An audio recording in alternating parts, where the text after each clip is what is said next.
see you guys in the dark.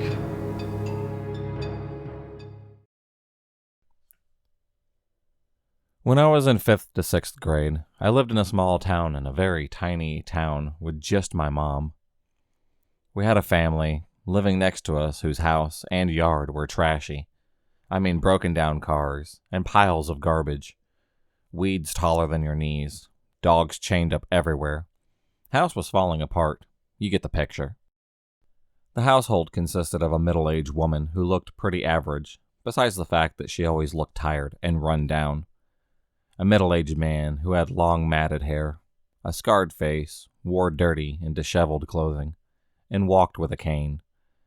A young, well-dressed man, clean-cut, who was in his late teens or early 20s. They always had tons of visitors, mostly the run-down, dirty, disheveled kind, visiting their house at all hours. At that age, I didn't think much of it, but now I guess they probably had some involvement with drugs. My house was just a tiny little place that was a bit old. My mom was working on fixing it up, and at the time, our back door didn't lock. It didn't strike me as a problem since this town was so small, and no one really locked their doors. I always came home after school by myself.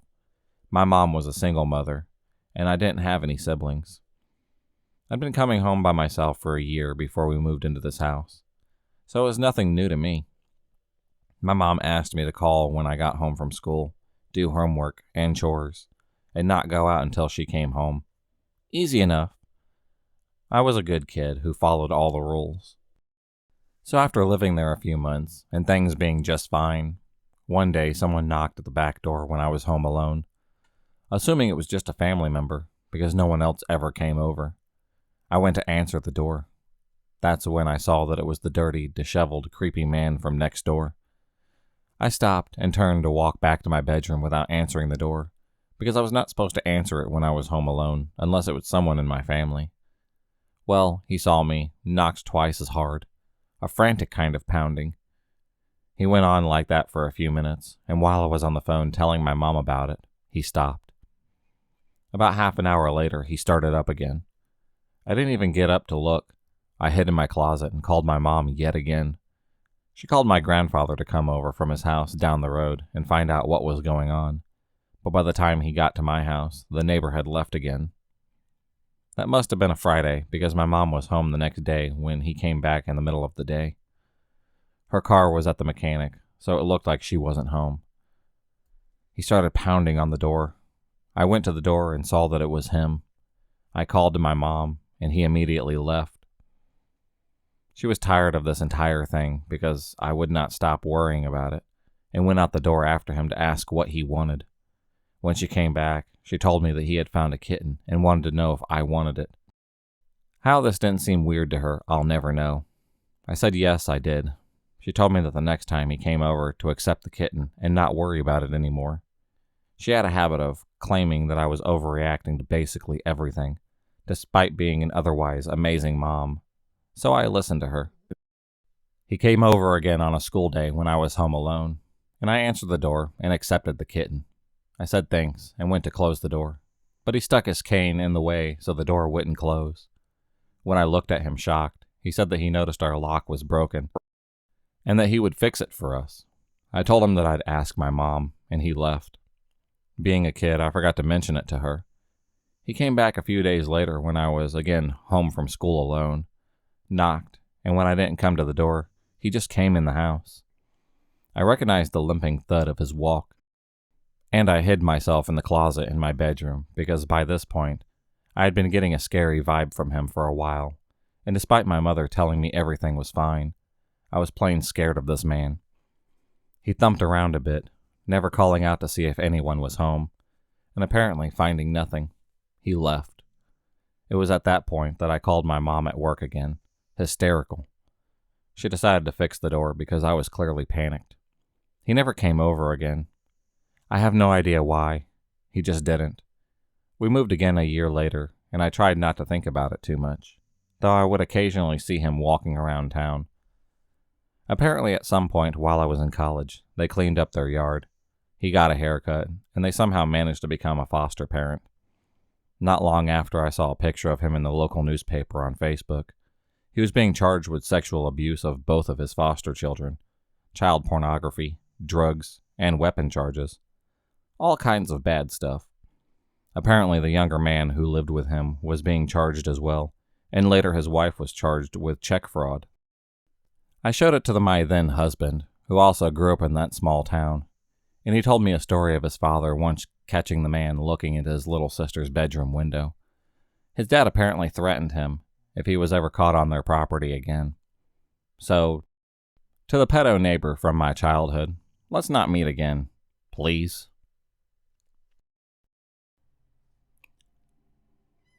We were on a family holiday abroad years ago, I think.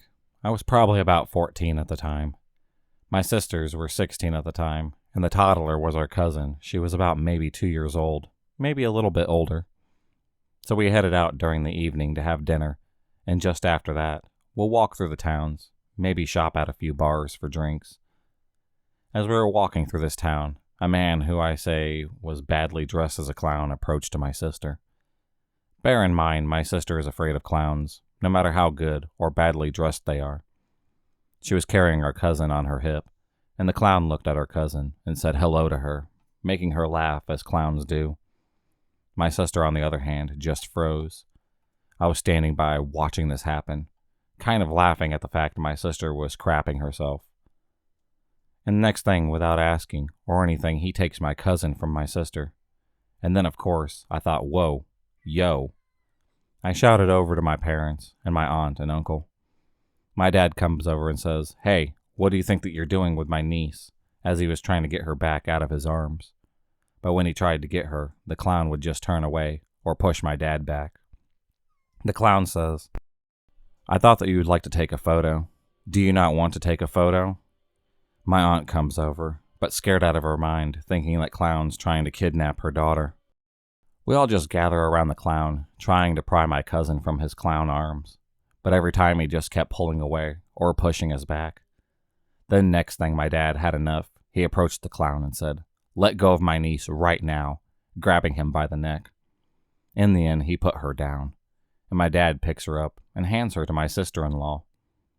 Then the guy just casually says, "Oh, okay, too bad you don't want to take a photo," and hands my cousin a lollipop. We just headed back to the hotel, kind of thought nothing of it, but the next day we saw him again, as we were at a restaurant this time. He ended up taking someone else's kids away, like he did from my parents, into some room my dad spotted him. As he came out the toilets, and then stopped him, thinking that he grabbed my cousin again, but it was just someone else. But he headed back to the table, ate his dinner, but then for a second, he felt something wasn't right. So he went back down to the clown's room. I didn't know what went down when he went back, but he came out holding this other kid's hand and asked her where her parents were, assuming they were in the same restaurant. But nope, they weren't. They were at some other place. My dad took the kid back to her parents and said, "Don't let that clown anywhere near your kids again," and told them what he tried to do with my cousin. I kind of freaked out, thinking this clown was probably a pedophile. I've had a severe case of agoraphobia since I was 6 years old. I'm 19 now, female. It was 2005, maybe 2006 at the time. In the country I lived in, there were no psychiatrists for kids, only regular doctors, but they weren't helpful anyways. Nobody knew what was wrong with me until about 2012, when I was diagnosed. So me, my parents, and the rest of the family were desperate and felt helpless. Then someone my parents knew informed us to go see a hypnotherapist in the few towns away from ours. We went. Don't ask me how I managed to keep my panic attacks at bay during the trip. I really didn't. I met the man. He was in his late 60s, early 70s. Seemed pretty nice. Understood me. Didn't think that I was a nut job anyways. I saw salvation in him and kind of looked at him as my grandparent. There were some red flags, of course. But as a 6-year-old child, I've missed them all. My mother was always afraid of him because he insisted on doing the therapy alone with me in another room while she waited. First few therapies were okay. Not very helpful, but okay. That is until one day I asked him already lying on his couch to go to the toilet, to which he replied, Do you need a pee or poop? Sure, it was a weird question, but I thought he had asked it to know how long it will be in the toilet. Boy, was I wrong. I answered that I needed to pee, and he put his fingers down by my lady parts. This got me so confused. I still, of course, had no idea about sex, but still felt weird. I didn't tell my parents. I cried a lot, but thought that I needed to suck it up because I will no longer be afraid and have panic attacks and such. Since then, he didn't do it anymore. Thank God.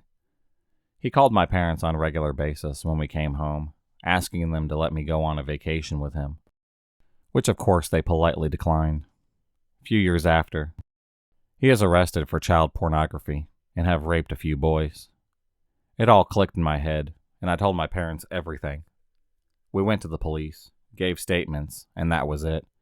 He died in prison, natural causes, of course. Even though you're dead, I hope that we will never meet in the afterlife, or whatever is up there.